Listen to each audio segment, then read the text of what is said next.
I'm Gene Snedeker from Parents Against Bullying. I'm here with Sarah Matthews, who would like to... Snyder.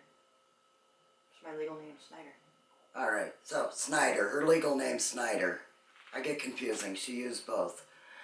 Anyway, she's my daughter-in-law, and she'd like to tell her story and experience with UE School District these last 2 years. It's up to you. Hi, my name is Sarah Snyder. For those of you who know me from the group on Facebook, I go by Catherine Matthews on Facebook. And where to start with this whole thing? My kid's been getting bullied in this district since they started school last year. Okay. I have 4 kids in this district. 2 11, 1 12, 1 13. And so far, from my experience with this district and these schools, their policies when it comes down to bullying has been a joke. A complete and utter joke. Now, I'm not trying to tell people how to do their jobs. Talk louder. But, I know some administrators are dropping the ball. Especially when it comes down to my 4. I have 2 kids who, in all aspects, are special needs. Behavioral issues. One, we keep his hair cut short. Because like his biological father, he overheats, sweats a lot, and it ends up soaked. In wintertime and summertime, it's not a good thing. Kids go around, Jenny F. Snap, and I'm calling out the school. Kids go around this school calling him Cancer Kid. Now this is a young boy who has lost 3 family members to cancer. 3. And now has to deal with the knowledge and the emotional pain of knowing that his mother, myself, has recently been diagnosed with stage 4 thyroid cancer. How is a young 11-year-old boy supposed to feel with this? To know that he's lost several family members to this, and now his mother is diagnosed with it as well. And kids want to sit there and walk around and call him Cancer Kid because he keeps his head shaved? Whoop-de-doo. So what? He keeps his head shaved. That's his choice. That's our choice. That doesn't give these kids the right to bully him and degrade him and verbally abuse him. And I have countless witnesses and countless accounts of other students physically abusing my child, verbally abusing my child, and emotionally and mentally abusing my child. Now, I don't know where, as a society and as parents, we deem that appropriate behavior for young children. And I say young children because they are under the age of 18. I'm sorry, if you're under the age of 18, you're still a young kid. And these are middle schoolers. Middle schoolers treating each other this way. And it's bogus. It's just bogus. And then you have students trying to go and report these incidents to the principal, to the office itself. They fill out their little paper. They hand it in. Okay?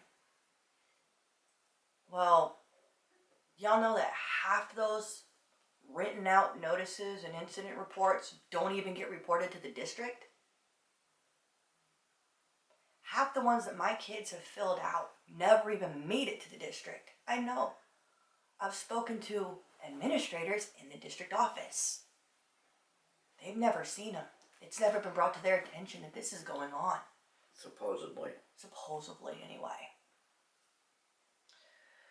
So, my question is, as parents, as human beings, as people, when are we going to stop letting our kids fall through the cracks? I'm done letting my kids fall through the cracks. My children lost a very good friend a couple months back. And he was a sweet boy. So sweet. Always had a smile on his face when he came over to my house. He was the sweetest boy you'd ever meet. And with everything that had been done to him, he didn't deserve any of it. And for him to feel that that was his only way out is also bogus. Now, I've already made administrators in the district and at Jenny F. Snap very clear on this. My kids aren't going to be the next ones. Something needs to be done. Because I won't bury my children. My kids are supposed to bury me.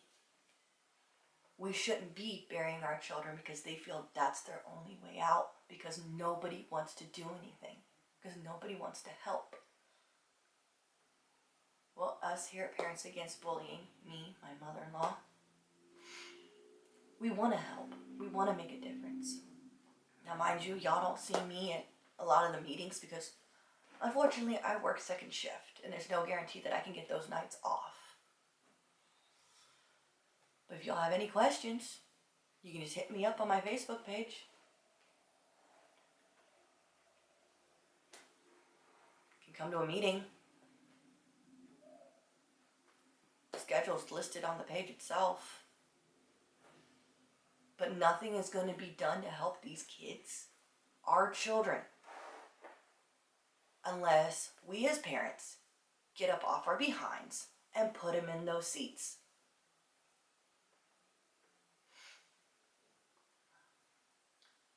I myself have some very severe experiences with bullying when I was growing up. So much so that I attempted suicide 3 times, and as you can see, unsuccessful. I even went as far as self-harm. That's not what these kids need to be dealing with. That's not something that needs to be happening to our children because they feel that they don't have any other outlet. So if your kids come to you and they want to talk to you, don't push them aside. Excuse me. Don't push them aside. Don't dismiss them. Don't act like you don't got time. Because I know as adults, as parents, we're busy. A lot of us work. A lot of us have multiple kids. Some of us work, go to school full time. Adulting is hard.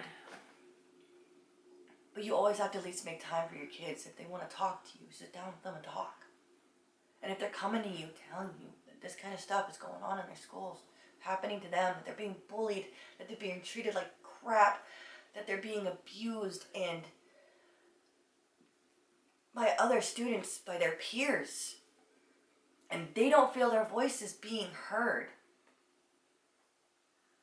that's when you need to step up and you need to be their voice. I meant what I said at that first town hall meeting. Get used to seeing my face. Take a good look at it. Because every meeting I get a chance to be at, I'm going to be there.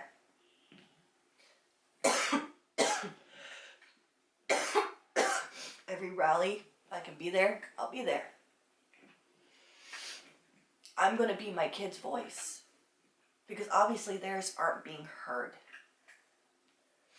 And hopefully other parents backing us up. Now,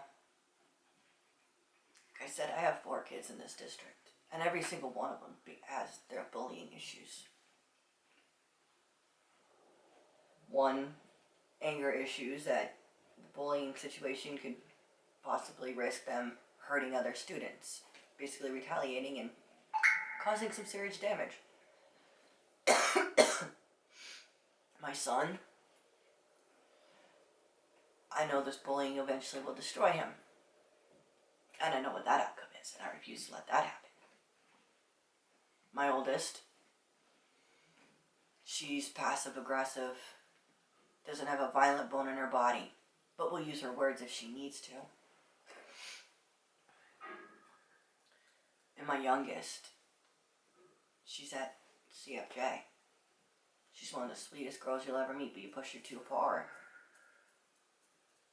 she'll let you have it. Every single one of my kids has been bullied. So much so that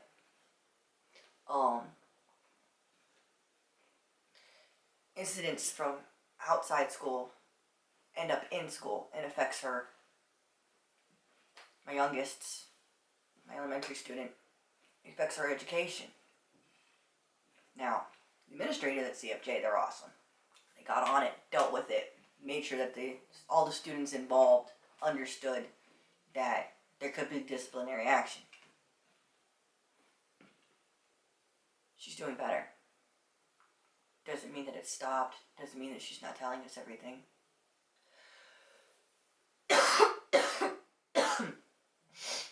And half the time sometimes when these kids report it, the bullying gets worse. There's been situations with my kids where they've reported it. The kid's brought in, is talked to, given a stern talking to. They give them a stern talking to. And then it gets worse. The verbal abuse is worse. The mental abuse is worse. The physical abuse is worse. Enough to where right before Christmas break, my son ended up on crutches because of this other child. Now,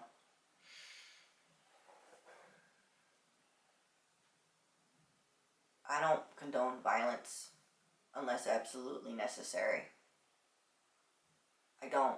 I've raised my kids, at least my two that I gave birth to. I've told them to use their words and only use violence as a last resort. But that's only gonna be able to go on so long before one of my kids just decides, you know what, I'm done. And gets tired of it. Gets fed up. I've already had one kid get fed up with the bullying situation and end up in a fight. It's not going to take much longer before one of my other ones to possibly do it. These kids are going to end up taking things into their own hands. And then their situation's not going to be any better. Because they don't punish the abusers, they punish the victims. The victims finally have enough, retaliate, stand up for themselves. They're the ones getting punished. My kid that stood up for herself and her siblings got suspended. But the other one got a stern talking to. The bully got a stern talking to. Where's the justice in that? They know this person has been very abusive to my children, especially one of them. And all she got was a stern talking to. And my kid ended up out of school. That isn't even going to show up on the tape. You're talking too low. The other kid gets a stern talking to, and mine gets kicked out of school for 3 days. Again, bogus. It's bullcrap. Our kids end up standing up for themselves. The victims are going to be the ones being punished, not the abusers. So join us at the meetings. I beg you. Join us. I may not be at every single one, but as an adult, I have to provide for my family. As a parent, I work my butt off to provide for my family. But I'm there in spirit. Trust me, I may not be there physically, but I am there.